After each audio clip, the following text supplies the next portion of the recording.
there actually has been kind of a shift, in my opinion, on Neville stuff the last couple of years. And that I've mentioned it before, but we can have a good discussion about this right now. So I got into Neville. Neville died in 1972, and the later part of his career was more promise oriented. So he lost a lot of his popularity. He was very, very popular in the late 40s and in the 1950s. But he was relatively forgotten about because he got so promise oriented and almost I mean, his language became so like religious sounding and apocalyptic, like the last few years of his life, I would say, that it turned a lot of people off. And so he was always, people remembered him, obviously, but he was kind of this forgotten figure. And people like Mitch Horowitz and 2020, people like that were some of the few people who kind of talked about him and brought his spirit alive. Wayne Dyer did that book where he mentioned Neville, but there wasn't a lot of stuff. So when I discovered Neville, which was like in 2014, and not that long ago, I was just like, how is this guy not more talked about?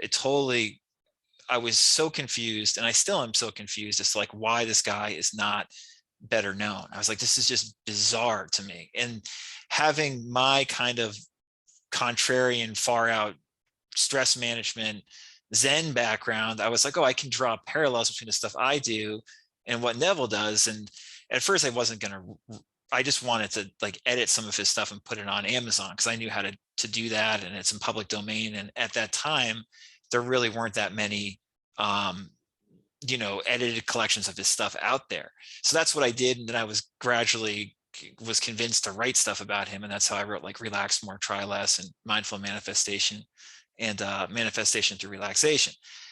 So that was all a while ago now. That was like 2016. And so what's happened since then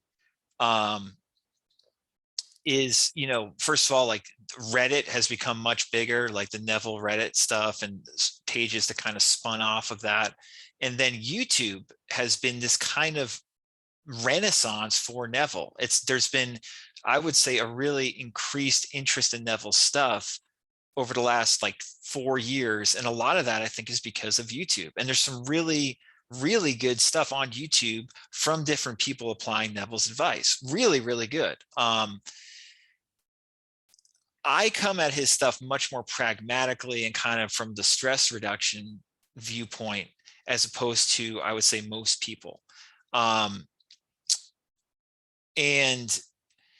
to be frank, I mean, and this isn't a surprise, but like a lot of the stuff you see on YouTube is, I don't know, I just don't think it's very creative or good, but that's to be expected because people are explaining his stuff in their own ways. And then the truth of the matter is there's a bunch of stuff that is really good too, but you do kind of have to sort through the stuff to see what works for you and what doesn't.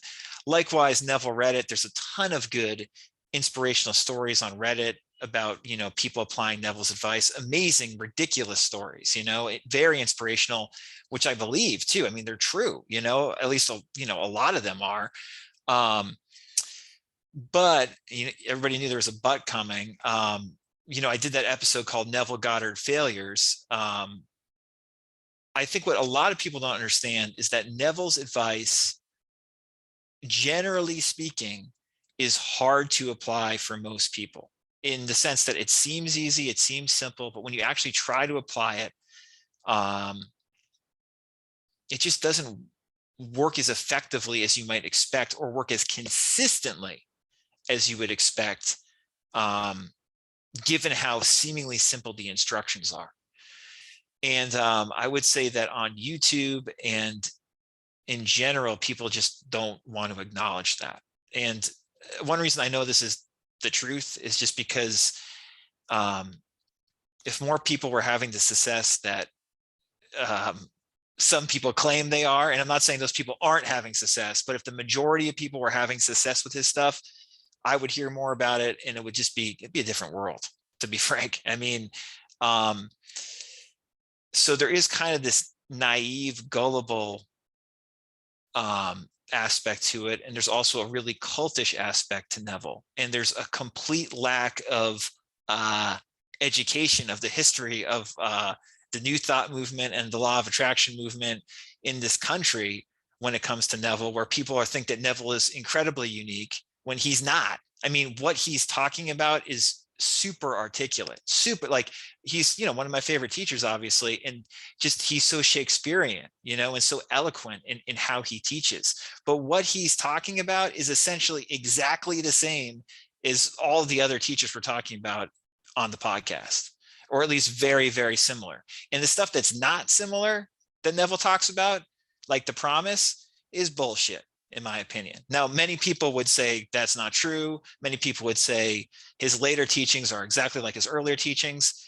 I completely disagree with that. I totally respect Neville's personal spiritual experiences, but if I'm looking for like deep spiritual teachings, I'm not going to Neville. I'm going to a lot of other people first before Neville, for practically improving my life and being a better person, while improving my life, for my family, for my world, for everybody, for, hopefully improving the health of others. Neville's a phenomenal, phenomenal, phenomenal teacher to turn to.